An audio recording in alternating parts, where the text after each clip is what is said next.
అంటే ఎవరైతే మత మార్పుళ్ళు జరుగుతున్నాయో ఇన్నోసెంట్ పీపుల్ వాటిని అడ్డుకుంటున్నారా? వాటిని అద్దుకుంటున్నాము. యాక్చువల్గా ఏంటంటే ప్రాబ్లమ్ ఇక్కడ ఆల్రెడీ కన్వర్ట్ అయిన వాళ్ళు బయటకు వచ్చిన వాళ్ళు ఉన్నారు. మేము వెళ్ళిన దాంట్లో బయటకు వచ్చిన వాళ్ళు చాలా మంది ఉన్నారు. సో అది కాకుండా ఇప్పుడు ఎవరైతే ఇప్పుడు నేను చెప్పాను కదా, విలేజెస్ కి వీళ్ళు సండే వెళ్ళి ఇట్లా చర్చ్ కోసం అడగడం, లేదా పిల్లల దగ్గరికి వెళ్ళి బిస్కెట్లు ఇచ్చి భోజనాలకు పిలవడము.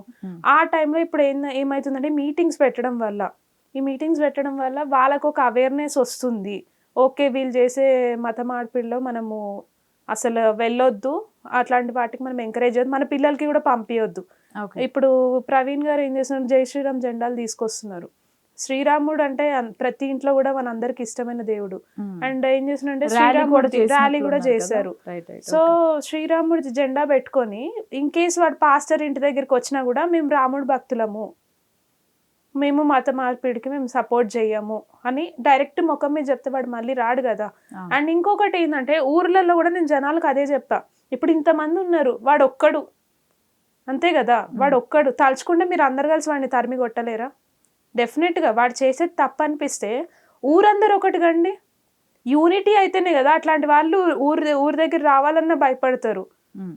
ఇప్పుడు మీరు పండగలు వస్తే ఇప్పుడు చాలా మంది, ఇప్పుడు మనకి శ్రీరామనవమి వస్తే మనం పూజలు చేస్తుంటాం, మైక్లు. ఇప్పుడు మొన్న సిటీలో ఒక ఫ్యామిలీ ఇన్వైట్ చేశారండి నాకు ప్రవీణ్ గారికి, మేము వెళ్ళి కలిసాము. వాళ్ళు అదే చెప్తున్నారు. వాళ్ళు జస్ట్ మొన్న కృష్ణాష్టమి రోజు అనుకుంటా వాళ్ళు ఏదో పూజలు చేసుకున్నారు, లేడీస్ చేసుకొని మైక్ పెట్టుకున్నారంట. పక్కనున్న క్రిస్టియన్ ఫ్యామిలీ వచ్చి కంప్లైంట్ అంట కమ్యూనిటీలో, మైక్లు ఎందుకు పెట్టారు, మాకు డిస్టర్బ్ అవుతుందని. అదే క్రిస్మస్ టైంలో మనం ఎన్ని చూస్తుంటాం వాళ్ళవి, మరి మనం గమ్మున ఊకుంటున్నాం కదా. అంటే వీళ్ళకి ఏంటంటే ఒక క్లారిటీ ఉంది, అంటే మనం ఎన్ని చేసినా వీళ్ళు మనకి సపోర్ట్ చేస్తారు తప్ప వీళ్ళు ఎక్కడ కూడా తగ్గరు అన్న థాట్ వాళ్ళకు ఉంది. సో నేను చూసానంటే ప్రవీణ్ గారి ఛానల్లో నేను యాంకరింగ్ చేస్తూ నేను కూడా కొన్ని పాస్టర్స్ బిహేవియర్స్ నేను కూడా అబ్జర్వ్ చేయడం స్టార్ట్ చేశాను. అండ్ ఇన్ విలేజెస్కి వెళ్ళి ప్రకటన చేస్తున్నారు, అంటే లైక్ మన కల్చర్ గురించి, ట్రెడిషన్స్ గురించి ఏదైతే చెప్తున్నారో. సో నేను కూడా ఒకసారి వస్తాను, even I want to see అసలు ఏంటి ప్రాబ్లం ఏంటి, నేను దగ్గరుండి చూద్దాం అనుకుంటున్నాను. ఇప్పుడు కంటి ముందు ఇప్పుడు మనం ఇంటర్వ్యూస్లో చాలా చూస్తాం, అవన్నీ నిజాలని నేను కూడా నమ్మాలా వద్దా అన్న థాట్ ఉండేది నాకు. So I started going with him, అంటే నేను కూడా స్టార్ట్ చేశాను ట్రావెలింగ్. అక్కడికి వెళ్ళాక అసలు నిజంగా నా కళ్ళు తెరుచుకున్నాయి అసలు. ఎందుకంటే కళ్ళు తెరుచుకున్నాయి అంటే ఇప్పుడు ఫస్ట్ మేము మొన్న మంచిర్యాల సైడ్ వెళ్ళాము, ఒక 2 months అవుతుంది అనుకుంటా. అక్కడికి వెళ్ళినప్పుడు ఒక ఫ్యామిలీ ఇన్వైట్ చేశారు మాకు, ఈ విలేజ్ లో ఇలా ప్రాబ్లం ఉంది అనేసి ఇన్వైట్ చేసి. సో తను ఏం చెప్పిందంటే వాళ్ళు ఒక 10 years బ్యాక్, తనది లవ్ మ్యారేజ్ అంట. సో 10 years బ్యాక్ వాళ్ళు కన్వర్ట్ అయ్యారు క్రిస్టియానిటీకి, అంటే వాళ్ళు యాదవ్స్ నుంచి క్రిస్టియానిటీకి కన్వర్ట్ అయ్యారు. కన్వర్ట్ అయ్యాక వాళ్ళు ఏం చేశారంటే పాస్టర్ ఎవ్రీ మంత్, సో వాళ్ళకు వచ్చే జీతం నుండి కొంచెము, మళ్ళీ వాళ్ళకి వచ్చే మనం గ్రాసరీస్ ఉంటాయి, ఇప్పుడు మన ఇంట్లో గ్రాసరీస్ వేయించుకుంటాం, ఇప్పుడు మన ఇంట్లో గ్రాసరీస్ వేస్తే మనం పక్కింటి వాళ్ళకి ఇవ్వం కదా. సో అలా కాదు, పాస్టర్ వీళ్ళు తీసుకునే గ్రాసరీస్, వాళ్ళు పండించే బియ్యం నుంచి బియ్యము, మళ్ళీ వాడికి కాళ్ళు ఒత్తిపించుకోవడం, ఇంట్లో పనులు చేయించుకోవడం అంట ఆ ఫ్యామిలీ తోటి. ఆల్మోస్ట్ అలా 10 years నుంచి వీళ్ళు 35 lakhs ఇచ్చారంటండి ఆ పాస్టర్కి. 35 lakhs is not a small amount. ఇప్పట్లో మన ఫ్యామిలీలోనే చిన్న ప్రాబ్లం వస్తుందంటే 1000 రూపాయలు ఇవ్వాలన్నా ఆలోచించే జనాల మధ్యలో మనం ఉన్నాము. అట్లాంటిది వాడు 35 lakhs తీసుకుంటుంటే వాడు ఏ విధంగా వాళ్ళని నమ్మించాడు? ఇక్కడ ప్రాబ్లం ఏంటంటే జనాలు మెయిన్గా విలేజెస్లో ఎలా ఉంటారంటే అమాయకులు జనాలు, పాపం వాళ్ళకి ఏమీ తెలీదు.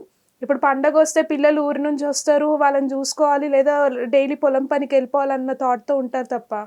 ఇప్పుడు మత మార్పిలు కూడా అదే జరుగుతుంది. ఆడవాళ్ళకి మెయిన్గా టార్గెట్ చేస్తున్నారు వాళ్ళు.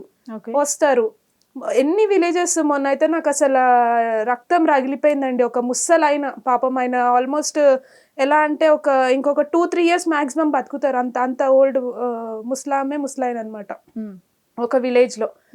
సో వాళ్ళ అబ్బాయికి ఒక few years బ్యాక్ సమ్ ఏదో డిసీజ్ వచ్చింది. డిసీజ్ వస్తే మనం ఏం చేస్తామండి, మనకు డాక్టర్స్ లేరా? ఇప్పుడు మనకి తెలిసింది ఏంది, మనకి ప్రతి ఒక్కదానికి ఇప్పుడు ఏదైనా ప్రాబ్లం వస్తుందంటే ఆ ప్రాబ్లంకి సొల్యూషన్ ఖచ్చితంగా ఉంటుంది. ఇప్పుడు అలానే ఇప్పుడు మనకు ఒక జబ్బు వస్తే మనం ఫస్ట్ మెడిసిన్తో క్యూర్ చేసుకోవడానికి ట్రై చేస్తాము, లేదు తగ్గట్లేదంటే will go to the doctor దగ్గరికి వెళ్తాము. బట్ అలా కాదు, పాస్టర్ దగ్గరికి వెళ్ళండి తగ్గిపోతుంది. పాస్టర్ డాక్టరా?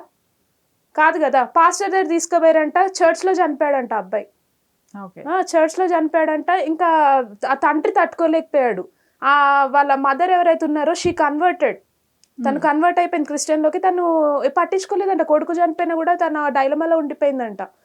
సో వాడేం చేశాడు, పక్క ఊర్లోనే చాలా పెద్ద చర్చ్, ఒక ఫంక్షన్ హాల్ అంత చర్చ్, మేము యాక్చువల్గా చూసి ఫంక్షన్ హాల్ అనుకున్నాము, అంత పెద్ద చర్చ్ ఉంది అక్కడ కట్టేశాడు ఆల్రెడీ, కొంచెం ల్యాండ్ కొంచెం కొంచెం కొంచెం తీసుకొని. అది కాకుండా వీళ్ళ దగ్గరికంటే ఎవ్రీ సండే వస్తుండంట, ఎవ్రీ సండే వచ్చి ట్యాబ్ ఓపెన్ చేసి పిల్లలకి యేసుప్రభు ఇలా వస్తాడు, క్లౌడ్స్ నుంచి వస్తాడు, యేసుప్రభు ఒక్కడే దేవుడు, యేసుప్రభు చెప్పాడా నేను ఒక్కడే దేవుడు అని ఆయన చెప్పా. ఇక్కడ ఏమైతుందంటే ఇక్కడ యేసుప్రభుని తప్పు పట్టడానికి లేదు, ఇక్కడ ఏంటంటే ప్రాబ్లం పాస్టర్సే. అంటే ఒక పాస్టర్ కూడా పడదండి, వాళ్ళు ఒక పాస్టర్ ఒకటి చెప్తుండే ఇంకొకటి చెప్తున్నాడు. అంటే శివ అలీ గారు, నాకు ఇక్కడ ఒక చిన్న క్లారిఫికేషన్. అంటే మీరు ఇప్పుడు క్రిస్టియానిటీ మతాన్ని తప్పు పట్టట్లేదు, ఓన్లీ ఇక్కడ పాస్టర్సే తప్పు క్రియేట్ చేస్తున్నారండి. ఎందుకంటే మేము రీసెంట్ గా ఇంకొక పీపుల్ ని కూడా మీట్ అయ్యాము, అండ్ మా కమ్యూనిటీలో కూడా ఉన్నారు. సో నేను చూసినంత వరకు ఏంటంటే ఎవరైతే ఈ మత మార్పిలు ట్రై చేస్తున్నారో వాళ్ళు నాట్ ఈవెన్ 10th కూడా క్వాలిఫై ఉన్న వాళ్ళు ఉండరు, వాళ్ళు ఈ పాస్టర్స్.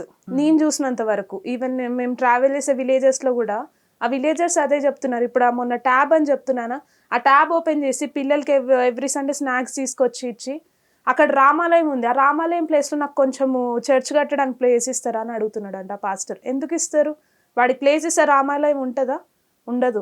ఆ విలేజ్ చాలా చిన్నది, అమాయకంగా ఉన్నారు జనాలు. సో నేను వాడు ఏం చేస్తున్నాడంటే ఎవరైతే ఆ కొడుకుని కోల్పోయారో ఆ తల్లి దగ్గరికి వస్తున్నాడంట, వచ్చి ఆమె త్రూ విలేజర్స్ అందరినీ రిక్వెస్ట్ చేపిస్తున్నాడంట. నేను అదే అడిగాను, అమ్మా నీ కొడుకుని పోగొట్టుకున్నావు, ఇప్పుడు ఊరుని పోగొట్టుకుంటావా, ఊర్లో ఉన్న రామాలయాన్ని పోగొట్టుకుంటావా అనేసి. ఇప్పుడు మీ ఇంట్లో ఎవరైనా చనిపోతే మీకు పెట్టడానికి కూడా ఎవరు లేరు, కొడుకు లేడు, పాపం ముసలాయన ఏడుస్తున్నాడు, నువ్వు నీ కంటి ముందు నీ కొడుకుని, అంటే నువ్వు 9 మాసాలు మోసి నీ కొడుకునే పోగొట్టుకుంటే ఇప్పుడు నీ కళ్ళ ముందు